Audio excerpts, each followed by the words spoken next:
అందరికీ నమస్కారం. తెలుగు కథల సంపుటికి స్వాగతం. చందమామ కథల్లోని బంగారు లోయ కథల్లో ఇప్పుడు 9వ భాగం చెప్పుకుందాం. ఇంతవరకు జరిగినది. వినోదుడు వింత జలపాతం దాటి వెళ్ళాక బంగారు లోయ రాజ్యానికి ఒక మాంత్రికుడు వచ్చి రాజు సమక్షంలో ఒక ఎలుగుబంటిని మనిషిగా మార్చి అదేవిధంగా బంగారు విగ్రహాన్ని కూడా స్త్రీగా మార్చగలనని రాజుని నమ్మించాడు. రాజు, మంత్రి, జ్ఞానులు ఒక వారం పాటు ఉపవాసం ఉండాలని షరతు పెట్టాడు. రాజు అందుకు అంగీకరించాడు. తరువాత మర్నాడు ఉదయం రాజు మంత్రిని, మహాజ్ఞానులను రప్పించి, మీరందరూ కూడా మాతో పాటు ఒక వారం ఉపవాసం ఉండడానికి అనుమతిస్తున్నాం అన్నాడు. ఆ క్షణం నుంచి వాళ్ళెవ్వరూ రాజభవనం వదిలి వెళ్లకుండా కట్టడి చేశాడు. ఒక రోజు గడిచేసరికి అందరూ ఆకలితో అలమటించిపోసాగారు. అయినా ఎవ్వరూ ఏమాత్రం బయటపడకుండా ఎంతో గంభీరంగా గడిపారు. రాజు భోజన మందిరంలో మామూలుగా రాజుకు చేసే వంటకాలన్నిటినీ మాంత్రికుడు సుష్టుగా భుజించసాగాడు. అతడు తినగా మిగిలిన వాటిని శిష్యుడు క్షణాలలో ఖాళీ చేసేవాడు. 3వ రోజు కల్లా రాజు చాలా నీరసించిపోయాడు. 4వ రోజు మూలగడం ప్రారంభించాడు. అప్పుడు గుక్కెడు పళ్లరసం మాత్రం తీసుకోవడానికి అనుమతించాడు మాంత్రికుడు. అప్సరసను పెళ్లాడిన తరువాత పట్టనున్న భోగభాగ్యాలను గురించి మాంత్రికుడు వర్ణించేటప్పుడల్లా రాజు చిన్నగా నవ్వేవాడు. ఆయన కళ్ళ నుంచి బాష్పాలు రాలేవి. బంగారు లోయ కొండలలో నిక్షిప్తంగా బంగారం ఉన్నదన్న విషయం రాజుకు తెలుసు.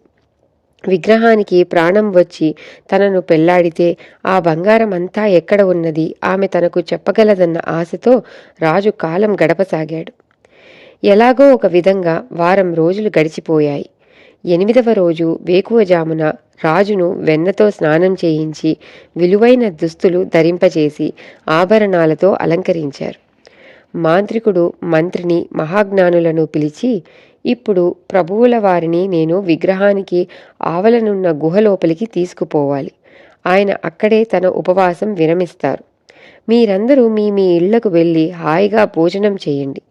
నేను గుహలోపల ప్రవేశించి ధ్యానంలో కూర్చుంటాను. అలా ఎంతకాలం ఉంటానో నాకే తెలియదు. అయితే ఈ మధ్యకాలంలో ఒక్క ప్రభువుల వారు మాత్రమే నా దగ్గరికి రావడానికి అర్హులు. మరొక ముఖ్యమైన విషయం ఏమంటే, ఈ క్షణం నుంచి మీరు కూడా రాజుగారిని సమీపించకూడదని హెచ్చరిస్తున్నాను. నేను ప్రభువుల వారి మీద మాయాశక్తిని ప్రయోగిస్తున్నాను. ఆ సమయంలో మీరు ప్రభువుల వారిని సమీపించారంటే మీ ఆయువు క్షీణిస్తుంది అన్నాడు. కొంతసేపటికి మంత్రి, మహాజ్ఞానులు తమ తమ ఇళ్లకు పరుగులు తీశారు. రాజుకు లేచి నిలబడడానికి కూడా శక్తి లేదు. ఆయన్ను భటులు మంచం మీద పడుకోబెట్టి విగ్రహం వద్దకు మోసుకుపోయారు. తనకు తెలిసిన బంగారం, నిధుల రహస్యాలతో ఈ అప్సరస ప్రభువుల వారిని వివాహమాడడానికి ఒక్కరోజే ఉన్నది అన్నాడు మాంత్రికుడు చిన్నగా నవ్వుతూ. ఆ మాటలు వినగానే రాజు ఉత్సాహంతో శక్తిని రాబట్టుకుని కూర్చుని మాంత్రికుడు చేయి పట్టుకుని లేచి నిలబడి విగ్రహానికి వెనక ఉన్న గుహకేసి నెమ్మదిగా నడిచాడు. రాజుగారి అంగరక్షకులను సైతం మాంత్రికుడు కొండ దిగువ ఉన్న మైదానంలోనే ఉండమన్నాడు. ఆ బంగారం విగ్రహాన్ని మింగేద్దామన్నంత ఆకలితో ఉన్నాను. అయినా ఆమెను నేను పెళ్లాడాలి కదా అన్నాడు రాజు మాంత్రికుడితో. రాజు, మాంత్రికుడు గుహలో ప్రవేశించే లోపల సేవకులు మామూలుగా రాజు భుజించే రకరకాల వంటకాలను అక్కడికి చేర్చారు. మాంత్రికుడి శిష్యుడు చెప్పిన ప్రకారం పళ్ళాలను అమర్చి అక్కడి నుంచి వాళ్ళు వెళ్ళిపోయారు. పళ్ళాలు నిండుగా ఉన్న పదార్థాలను చూసి రాజు పరమానందం చెందాడు.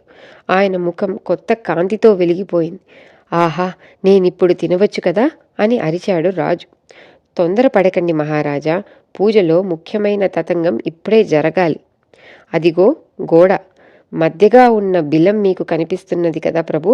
మీరు మోకాళ్ల మీదికి వంగి పాకుతూ ఆ బిలం గుండా అవతలికి వెళ్ళి నేను చెప్పినట్టు చేయండి. అది చాలా సులభం. ఆ తరువాత మీరు ఇష్టానుసారం తినవచ్చు. ఆ పైన అని మాంత్రికుడు ఏదో చెప్పబోయేంతలో అప్సరసను వివాహమాడవచ్చు అన్నాడు రాజు ఎంతో ఉత్సాహంతో. అవును ప్రభు, ఇప్పుడు మీరు మీ బట్టలు తీసి పక్కగా పెట్టి ఆ బిలంలో ప్రవేశించండి అన్నాడు మాంత్రికుడు. నేను బట్టలెందుకు విప్పాలి అని అడిగాడు రాజు ఆశ్చర్యంగా. అది ఈ పూజలో ఒక భాగం మహాప్రభు. మీకు త్వరలో పట్టనున్న అదృష్టాన్ని మర్చిపోకండి. అటువంటి మహద్భాగ్యం కోసం బట్టల్నే కాదు, నా చర్మాన్ని ఒలిచి ఇవ్వనున్నా నేను వెనుకాడను అన్నాడు మాంత్రికుడు. వేరే మార్గం కనిపించక రాజు అందుకు అంగీకరించాడు. మాంత్రికుడు శిష్యుడు రత్నాలు తాపిన రాజుగారి చొక్కాను, మణులు పొదిగిన తలపాగాను, బంగారపు టంచు పంచెను ఒక్కొక్కటిగా విప్పారు. కంఠహారాలు, ఉంగరాలు మొదలైన ఆభరణాలన్నిటినీ తీసుకున్నారు. ఆ తరువాత ఇరువురూ కలిసి రాజును పట్టి బిలం లోపలికి నెట్టారు. కన్ను పొడుచుకున్న కానరాని కటిక చీకటిగా ఉన్నది అని గొనిగాడు రాజు. కొంతకాలానికి అదే నీకు అలవాటైపోతుందిలే అన్నాడు మాంత్రికుడు. ఇక్కడే అలవాటు పడాలని మేము కోరడం లేదు. త్వరగా నీ పూజా తతంగం పూర్తి చేయి అని అరిచాడు రాజు. మాంత్రికుడు క్షణాల్లో అతికించుకున్న గడ్డాన్ని లాగి అవతల పారేసి రాజు దుస్తులు ఆభరణాలు ధరించి తలపాగా పెట్టుకొని పూజా తతంగం పూర్తయింది అన్నాడు గట్టిగా నవ్వుతూ. నాకు ఆకలేస్తున్నది, ఆ పల్లాలను అందివ్వు అని అరిచాడు రాజు. మాంత్రికుడు బిలంగుండా తొంగి చూశాడు. అతన్ని చూసి రాజు ఆశ్చర్యంతో ఎవరు నువ్వు అని అడిగాడు. చండమార్తాండ మహాప్రభువును అన్నాడు మాంత్రికుడు. అర్ధరహితంగా మాట్లాడకు, నువ్వు రాజువైతే మరి నేనెవర్ని అన్నాడు రాజు. మాంత్రికుడు అయి ఉంటావు అన్నాడు రాజు వేషంలో ఉన్న మాంత్రికుడు. నాకు మంత్రతంత్రాలు తెలియవు. తెలిసుంటే ఈ పాటికి ఈ గుండ్రాళ్లను లడ్డూల్లాగా మార్చి ఉండేవాణ్ణి కదా అన్నాడు రాజు. మర్చిపోయి ఉంటావు.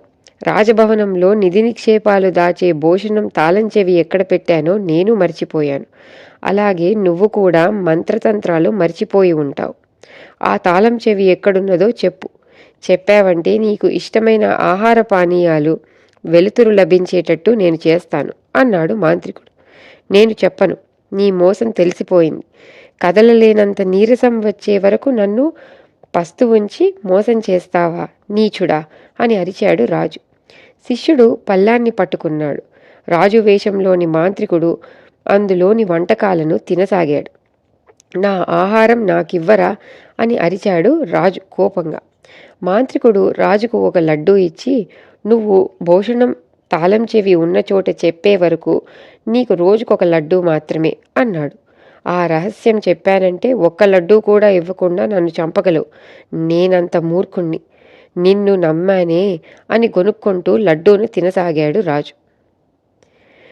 వింత పుచ్చకాయ బద్దలై పడటంతో విచారగ్రస్తులైన పట్టణ ప్రజలను వదిలి ముని వినోదుడు ఒక అరణ్య ప్రాంతానికి చేరారు.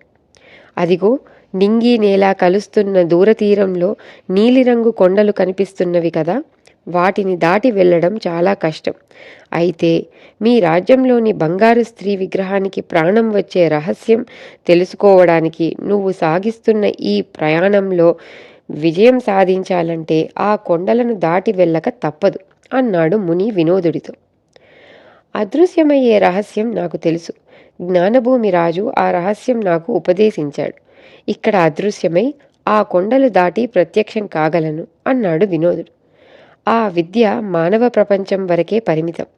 నువ్విప్పుడు ప్రవేశించుచున్నది మానవ ప్రపంచం కాదు. అక్కడి వాళ్ళు మనుషులులాగా కనిపించినప్పటికీ మానవులు కారు అన్నాడు ముని. అయితే అక్కడికి కాలినడకనే వెళతాను అన్నాడు వినోదుడు. అది కూడా సాధ్యమయ్యే పని కాదు. ఎందుకంటే నువ్వు ఎంతకాలం నడిచినా ఈ అరణ్యాన్ని దాటలేవు. అక్కడి వారిని చేరుకోవాలంటే రహస్య మార్గం గుండా వెళ్ళాలి అన్నాడు ముని. మహాత్మా, ఇటువంటి పరిస్థితుల్లో మీరు తప్ప నాకెవ్వరూ సహాయం చేయలేరు. కరుణించి మీరే నన్ను అక్కడికి చేర్చాలి అన్నాడు వినోదుడు మునికి నమస్కరిస్తూ. అలాగే అని ముని చిరునవ్వు నవ్వి వినోదుడి చేయి పట్టుకుని కొండలకేసి నడవసాగాడు. వినోదుడికి ఒక్క క్షణం మైకం కమ్మినట్టయింది. మరుక్షణం అతనికి పక్షి ఈకలా తేలిగ్గా ఎగిరిపోతున్నట్టు అనిపించింది. అతని మనసులో ఎటువంటి చలనమూ లేకుండా ప్రశాంతంగా తోచింది. హాయిగా కళ్ళు మూసుకున్నాడు. ఇలా ఎంతసేపు ముని వెంట నడిచినది వినోదుడికి తెలియనే లేదు. ఎవరో మెల్లగా వెన్నుపై చరిచినట్టు కళ్ళు తెరిచాడు. వినోదుడు చిన్న కొండపై ఒక బండ మీద ముని సమీపంలో కూర్చుని ఉన్నాడు. అప్పుడప్పుడే తెల్లవారుతున్నది. తూర్పు ఆకాశపు మేఘాలు సముద్రపు నురుగులాగా ఆ ప్రాంతాలకు వింత అందాలను సమకూరుస్తున్నవి. కొండ దిగువ మైదానంలో కొన్ని వృక్షాలు కనిపించాయి. వాటి బోదెలు తాటి బోదెల్లా ఉన్నాయి. కానీ కొమ్మలు, రెమ్మలు కనిపించడం లేదు. అవి మేఘాల మధ్యగా దూసుకుపోయి ఆకాశాన్ని అంటుతున్నవి. ఇంత ఎత్తైన వృక్షాలను నేనెప్పుడూ చూడలేదు అన్నాడు వినోదుడు. అవి ఎప్పుడూ అంత ఎత్తు ఉండవు. ప్రాతకాలంలో కొంతసేపు మాత్రమే ఆకాశంలో దేవకుమారులు మధుర ఫలాలు అందుకోవడానికి అనువుగా అంత ఎత్తుగా ఎదుగుతాయి అన్నాడు ముని. వినోదుడు మళ్ళీ మైదానం కేసి చూడసాగాడు. అప్పటికే ఆ వృక్షాలు మామూలు ఎత్తుకు వస్తూ ఉండటం గమనించాడు. ఇదొక అద్భుతమైన ప్రపంచం అన్నాడు వినోదుడు. మనం ఇప్పుడు మానవలోకం సరిహద్దులలో ఉన్నాము. ఉత్తమమైన జీవనం సాగించేవారు ఇక్కడ నివసిస్తుంటారు. త్వరలో వాళ్ళల్లో కొందరిని నువ్వు చూడగలవు అన్నాడు ముని. ఇంతలో ఒక కీచు కంఠస్వరం వినిపించింది. వినోదుడు వెనుకకు తిరిగి అక్కడి దృశ్యం చూసి భయాశ్చర్యాలతో నిలబడిపోయాడు. ఇంతటితో 9వ భాగం ముగిసింది. మళ్ళీ 10వ భాగంలో మళ్ళీ కలుసుకుందాం. అంతటి వరకు సెలవు.